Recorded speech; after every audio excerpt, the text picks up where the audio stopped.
Hi friends, welcome back to our channel. दोस्तों, आज हम बात करेंगे आत्मनिर्भर भारत के विषय में।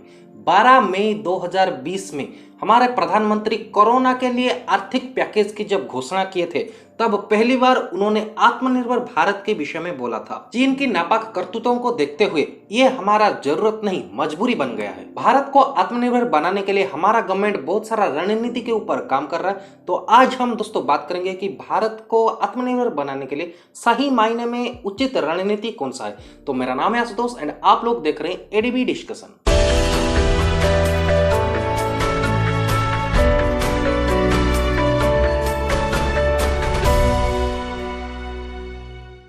दोस्तों, अब बात करते हैं वो दो रणनीतियों के बारे में जिसके बारे में इंडियन गवर्नमेंट एंड एक्सपर्ट सोच रहे भारत को आत्मनिर्भर बनाने के लिए। लेकिन दोस्तों, इन दोनों में से कौन सा सबसे अच्छा हमारे देश के लिए, उसके बारे में हम लास्ट में बात करेंगे। पहले ये दोनों रणनीतियों के बारे में अच्छे से जान लेते हैं। दोस्तों, पहला रणनीति है कि सारे विदेशी उत्पादों के ऊपर प्रतिबंध लगा देना। इससे स्वदेशी कंपनियों को तुरंत एंड डायरेक्ट लाभ होगा, लेकिन वो एडवांस टेक्नोलॉजी जो हमारे देश में नहीं है उसके लिए हमको प्रॉब्लम फेस करना पड़ेगा।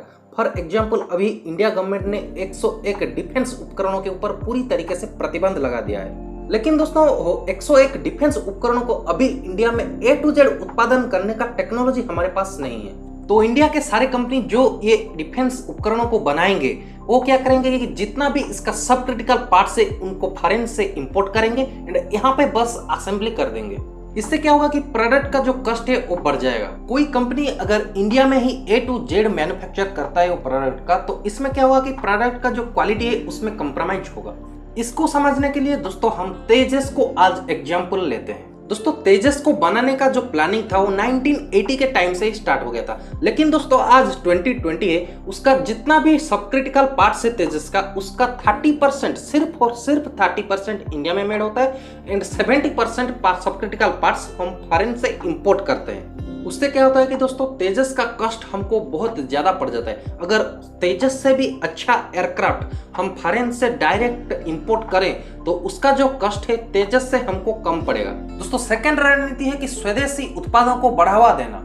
उसके साथ साथ ये भी निर्धारित करना कि जो स्वदेशी प्रोडक्ट्स हैं उनका जो कॉस्ट एंड क्वालिटी है वो सेम होना चाहिए विदेशी प्रोडक्ट्स के साथ। उसके लिए हमको एडवांस्ड टेक्नोलॉजी की भी जरूरत है एंड जिसके लिए सबसे आसान एंड अच्छा तरीका है विदेशी कंपनियों के साथ को वेंचर करके इंडिया में ही प्रोडक्ट्स का A to Z मैन्युफैक्चर करना।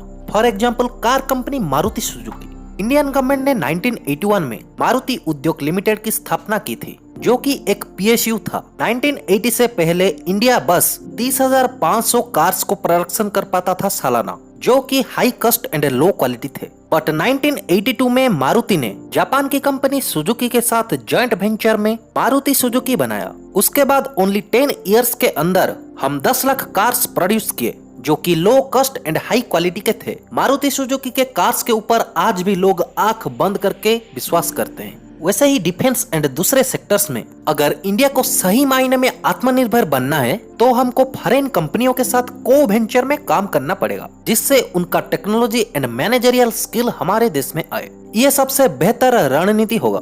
मगर जो प्रोडक्ट्स को मैन्युफैक्चरिंग करने का एडवांस्ड टेक्नोलॉजी हमारे पास ऑलरेडी है, जैसे कि steel manufacturing, car manufacturing, cloth manufacturing etcetera, उन प्रोडक्ट्स की स्वदेशी प्रोडक्शन के लिए हमको जोर देना चाहिए। मगर चाइना जैसे कुछ देश हैं जो उनकी देश की प्रोडक्ट्स को इंडियन मार्केट में डंपिंग करते हैं। डंपिंग मतलब उनके खुद के देश में वो प्रोडक्ट का कॉस्ट ज्यादा है, लेकिन इंडियन मार्केट में वो लोग लो कॉस्ट में प्रोडक्ट को पेनिट्रेट कर रहे हैं, जिससे कि हमारा स्वदेशी कंपनियों के ऊपर प्रेशर आ रहा है। यहाँ पे चाइना के कंपनियां इंडिया के मार्केट में मोनोपोली क्रिएट करना चाहते हैं, जिसके एग्नेस्ट में हमारे गवर्नमेंट को डंपिंग ड्यूटी लगाना चाहिए। इंडियन गवर्नमेंट ने चाइना से आने वाले स्टील के साथ साथ कुछ और प्रोडक्ट्स के ऊपर भी ऑलरेडी डंपिंग ड्यूटी लगा दिया है। अभी फिलहाल में इंडियन गवर्नमेंट ने कुछ ऑटो प्रोडक्ट्स के ऊपर भी बैन लगा दिया है, जो कि चाइना से ही आते थे। यह एक अच्छा कदम है, क्योंकि इनको A to Z मैन्युफैक्चरिंग करने का जो एडवांस टेक्नोलॉजी है वो ऑलरेडी हमारे पास है। सो यहाँ पे इंडियन गवर्नमेंट को जरूरत है कि वो तेजस जैसे विमान एंड ओप्पो जैसे मोबाइल फोन्स को इंडिया में ही असेंबली करने से ज्यादा मारुति सुजुकी जैसे कार्स को इंडिया में ही मैन्युफैक्चरिंग करने के ऊपर ज्यादा फोकस करें। आज के लिए उतना ही दोस्तों। अगर आपको ये वीडियो अच्छा लगा है तो लाइक, शेयर एंड कमेंट करिए। ऐसा ही इंटरेस्टिंग वीडियो देखने के लिए हमारे चैनल को सब्सक्राइब करिए दोस्तों। Bye bye, have a nice day.